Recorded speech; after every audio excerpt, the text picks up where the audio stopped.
We're back with MSNBC analyst and Morgan State U professor Jason Johnson. Jason, welcome back. I went through just some of Elon Musk's conflicts. This report, this central clash between his self-enrichment as a billionaire who works in China and the actual security of the United States, this one seems to be too much for many. Your thoughts today? Yeah, this is very dangerous. And for people who don't understand how much wealth is involved here, right? You've got Musk, who makes billions of dollars in China. There was a Fortune magazine article that said that he might make up to $613 million additionally from the United States. This is someone who stands to gain from both the rise and the fall and the conflict between two countries. This is universal with Drake and Kendrick, right? It's like, hey, wait a minute, you might be benefiting from this conflict here. So that in and of itself is very dangerous. And we've seen in the past that when it comes to Elon Musk, he's not just rhetorically trying to take positions when it comes to something like a military conflict. Remember, he actually tried to get his Skylink taken down during the conflict with Ukraine and Russia because he took Russia's side. So it is extremely dangerous to have this person have this much access. We've talked about this before. It's dangerous. And the fact that he has been stopped now doesn't mean he's going to be stopped 6 months from now. Yeah. This was the Times reporting on other things Musk wants. Remember, he said he didn't ask this president for anything. Well, he's asking this president's administration for a lot. The Pentagon set up the briefing for Musk on the potential war with China. Air Force denying a request by Musk for a higher level of security clearance known as a special access program reserved for extremely sensitive classified programs, citing potential security risks. This is where the talk about the deep state runs into people who are so high up in the military that they actually will apparently risk anger or their careers to some degree in this Trump era. Because they take their oath seriously that you don't just hand out some of this stuff to what quite literally is the highest bidder.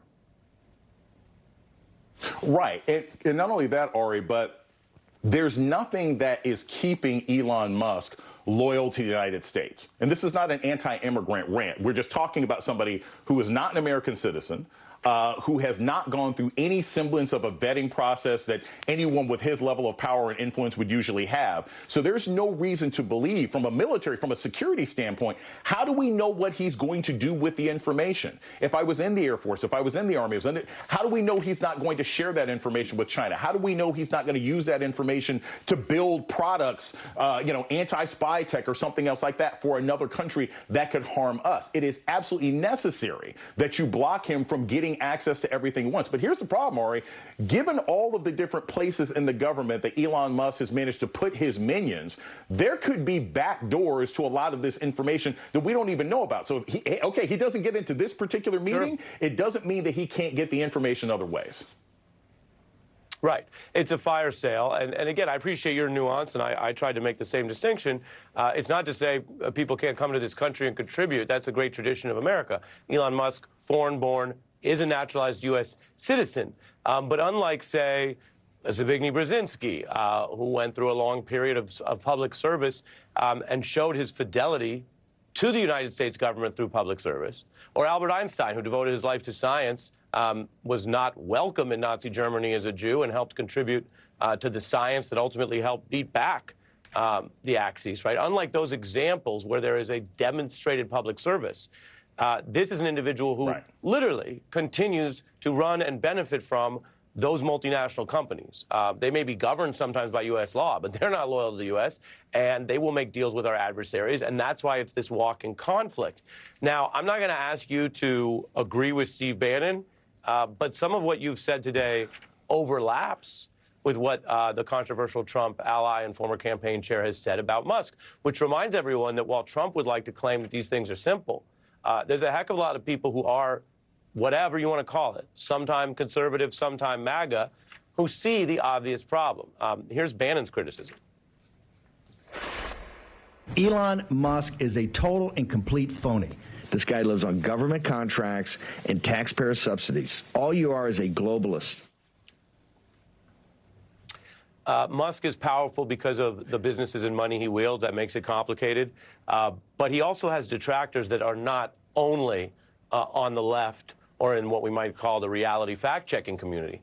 There are a lot of conservatives who see the problem here, even if they don't want to upset their leader, Trump.